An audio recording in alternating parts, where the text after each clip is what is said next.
My name is John Minigan. I had very little theater background until I got out of college and started teaching. And I was teaching math in a private school, and the drama director in the school asked if I wanted to help out. And I said, sure, I like going to plays, I'll do that. And I got very interested in theater. I've been writing poetry, and I've been writing fiction before that, and writing plays became much more interesting than writing either of those things, or certainly teaching math. So I kind of switched over, went to graduate school for playwriting. I'm a 2-month-a-year playwright and a 10-month-a-year theater teacher at the high school level. The title of the play is The Queen of Sad Mischance, and it's kind of connected to my original impetus for the play. It's a line that's spoken by Queen Margaret of Anjou, the wife of Henry VI.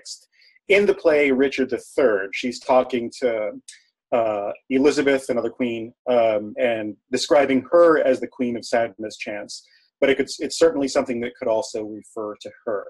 The play itself is about a feminist Shakespeare scholar with early onset Alzheimer's. She's not the protagonist, but that's kind of the background of the piece. And she has always wanted to write kind of her big book about Queen Margaret. And for symptoms of her early onset Alzheimer's, she's realized she has to do it very quickly and hires a young woman, a biracial senior at the college that she teaches in, to assist her in writing the book, or at least that's the setup at the very beginning. There are questions that arise later about why she's actually hired her, whether the book is going to happen or not happen, et cetera, et cetera. For me, I'm excited about hearing it. Often before I have a first public reading, I'll have a little private reading, get together with friends. Haven't done that. This is my first time with a first draft kind of going public, so that's a little nerve-wracking, but also exciting. I learn a lot just by hearing it with other ears in the room. I learn about what's overwritten, what's not clear, where if things have gone drastically off the rails, where they go off the rails. I had a reading recently of a play that it had been through a couple of private readings, and I felt pretty confident about it. And then the first public reading, I realized the play actually started with Act 2. The focus that I will have in talking with people afterwards, where did you lose interest? What felt too long and overwritten? What were the big questions that are left unanswered? I tend to go through very many drafts.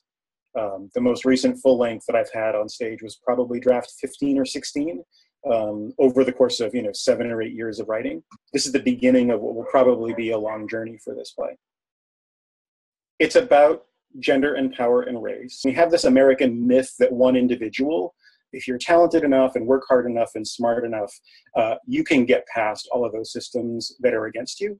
And the play looks at that question, I think.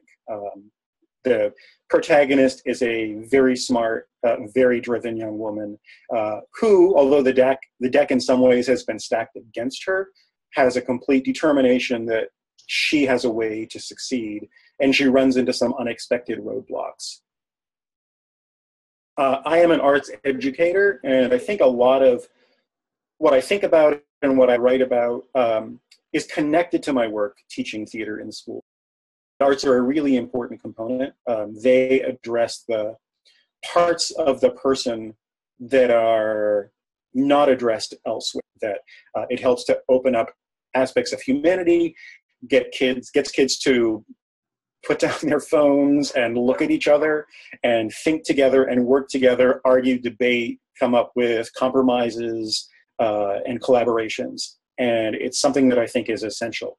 It kind of reiterates for me the essential need for theater in the world, because theater is something that happens in a room with real people, and it happens right in front of you, and you as an audience member are a participant intellectually and emotionally in what's going on.